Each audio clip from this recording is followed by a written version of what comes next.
இணைப்பில் உங்களுடைய பல்வேறு கருத்துக்களை எங்களோடு பகிர்ந்து கொண்டமைக்கு நன்றி திரு ஐயாச்சாமி. தொடர்ந்து நம்மோடு பேசுவதற்காக மற்றொரு போட்டித் தேர்வு பயிற்சியாளர் திரு சத்யா இணைப்பில் இருக்கிறார். சார் வணக்கம். இப்போ டிஎன்பிஎஸ்சி நிறைய பிராக்டிக்கல் டிஃபிகல்ட்டிஸை தங்களுடைய விளக்கமா சொல்றாங்க. இப்போ இதை மீறி இப்போ இருக்கக்கூடிய ஒரு அவசரமாகவோ அல்லது விரைவாகவோ செல்லக்கூடிய இந்த உலகத்திற்கு ஏற்றார் போன்று டிஎன்பிஎஸ்சி தன்னை எப்படி மாற்றிக்கொள்ள வேண்டியிருக்கு? வணக்கம். நியூஸ் 18 பார்வையாளர் அனைவருக்கும் வணக்கம். டிஎன்பிசியினுடைய இந்த செயல்பாடு கேக்குதுங்களா அப்படின்னா சொல்லுங்க சார், தொடர்ந்து சொல்லுங்க. டிஎன்பிசியினுடைய இந்த செயல்பாடு தமிழ்நாடு ஃபுல்லா இருக்கக்கூடிய போட்டித் தேர்வாளர்களுக்கு ஒரு மிகப்பெரிய அதிருப்தியை ஏற்படுத்திருக்குது. குறிப்பா இந்த ஆண்டு அட்டவணையை வெளியிடுறதுல கூட பாத்தீங்கன்னா தாமதமா வந்தாலும் அதை சரியா செயல்படுத்துறாங்களான்னா அதுக்கு அடுத்த மிகப்பெரிய கேள்வி. பெரும்பாலான வருடங்கள்ல ஆண்டு அட்டவணையை வெளியிடுவாங்க, ஆனா அதை முறைப்படி செயல்படுத்த மாட்டாங்க. அப்படியே தான் தொடர்ந்துட்டு இருக்குது. இப்போ அது தொடர்கதையா தான் போயிட்டு இருக்குது. இதுக்கு என்ன முற்றுப்புள்ளின்னு தெரியல. இதே யூபிஎஸ்சி இருக்கு. யூபிஎஸ்சி ஒரு ஆனுவல் பிளான் ரிலீஸ் பண்றாங்கன்னா சொன்ன தேதியில எக்ஸாம் நடக்கும், சொன்ன தேதியில் ரிசல்ட் வரும், சொன்ன தேதியில் இன்டர்வியூ நடக்கும். இந்த மாதிரியான ஒரு விஷயம் டிஎன்பிசி நடைமுறையில இது வரைக்கும் இருந்ததா சரித்திரமே என்னுடைய அனுபவத்துல ஒரு 20 வருஷமா இந்த ஃபீல்டு இருக்கிறாங்க, எனக்கு அப்படி எதுவும் தெரிஞ்சது இல்லை.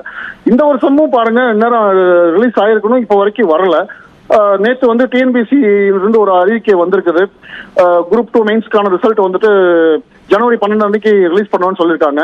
ஆண்டறிக்கையும் உடனடியாக ரிலீஸ் பண்ணி முக்கியமான தேர்வுகள், அதாவது பெரும்பான்மையான போட்டித் தேர்வுகள் பங்கேற்கக்கூடிய தேர்வுகள் அப்படின்னு சொல்லக்கூடிய group 4, group 2A, group 2, group 1 போன்ற தேர்வுகளை ஒவ்வொரு வருடமும் டிஎன்பிசி நடத்துச்சுன்னா ஒவ்வொரு வருஷமும் பட்டப்படிப்பை முடிச்சுட்டு வெளியே போட்டித் தேர்வு எழுதலான்னு வெயிட் பண்ற ஸ்டூடெண்ட்ஸுக்கு ஒரு மிகப்பெரிய ஒரு இதா இருக்கும். ஆனா அதுல ஒரு சுணக்கம் இருந்துட்டே இருக்குது தொடர்ச்சியா. அபிநயா, அந்த பெரும்பான்மையான தேர்வுகள் எழுதக்கூடிய தேர்வு குறித்த ஒரு அடிப்படையான அட்டவணையாவது டிஎன்பிஎஸ்சி விரைவில் வெளியிட வேண்டும் என்ற கோரிக்கையை முன்வைத்திருக்கிறீர்கள். இணைப்பில் கருத்துக்களை பகிர்ந்து கொண்டமைக்கு நன்றி திரு சத்யா.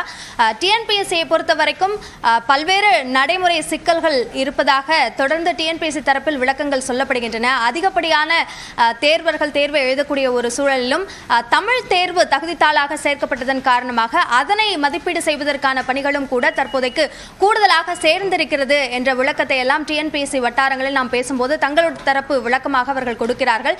நிச்சயமாக முன்பை விட தற்போது தேர்வர்களுடைய எண்ணிக்கை அதிகமாக இருக்கிறது, பணிகளும் கூட அதிகமாக இருக்கிறது. இருந்தாலும் கூட அதற்கேற்றார் போன்ற ஒரு அப்டேஷன் என்பது தற்போது டிஎன்பிஎஸ்சி செய்ய வேண்டி இருக்கிறது. அதற்கேற்றார் போன்ற ஒரு மேன் பவரை அதிகரிக்க வேண்டியதோ அல்லது அது சார்ந்த ஒரு தொழில்நுட்ப சார்ந்த புகுத்தலை ஏற்படுத்த வேண்டிய தேவையும் டிஎன்பிஎஸ்சிக்கு இருக்கிறது என்பதையும் மறுக்க முடியாது. இது சார்ந்த அரசு தரப்பு விளக்கம், அதாவது சீர்திருத்தம் செய்வதற்கு அரசு என்ன திட்டம் வைத்திருக்கிறது என்பது சார்ந்த விளக்கத்தை பெறுவதற்காக தமிழ்நாடு அரசு அதிகாரிகள் மற்றும் அமைச்சரை நாம் தொடர்பு கொள்ள முயற்சித்தோம், தொடர்பு கொள்ள முடியவில்லை. அவர்கள் சார்ந்த விளக்கம் கொடுக்கும் போதும் அது குறித்த செய்தியும் இதில் பதிவு செய்யப்படும்.